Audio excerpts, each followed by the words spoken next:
Nauwi sa tawanan at kulitan ang interview ni Donnie Pangilinan at Kong TV kina Deadpool and Wolverine actors Ryan Reynolds at Hugh Jackman. Panoorin natin yan sa report ni MJ Marfori. It's giving Wolverine at Deadpool ang vibes ni Donnie Pangilinan at Kong TV sa press con na to ng Marvel sa South Korea. Para ito sa upcoming Marvel film na Deadpool and Wolverine. Tanong ready na ba sila sa amin? Sila dapat yung kabahan kasi hindi nila kami kilala eh. Pero ang catch, sila mismo ang nag-interview sa bida nitong sina Hugh Jackman at Ryan Reynolds. In the trailer, you fight a lot. Why? Natawa na lang sila sa kakulitan ni Donnie at Kong.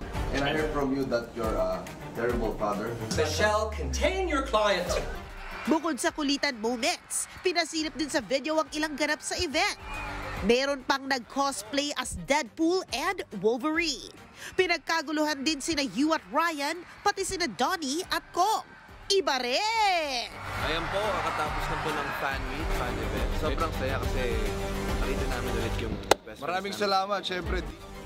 Dream come true naman para kay Donnie ang event na to. Pangarap ko may interview yung dalawang superhero na to in real life.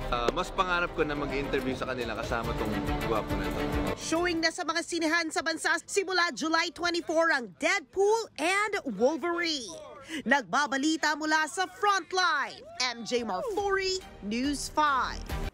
Mga kapatid, Jania Lipon po, laging maging updated sa latest sa entertainment and lifestyle para maging una sa balitaan. Bisitahin at mag-subscribe na sa social media pages ng News 5.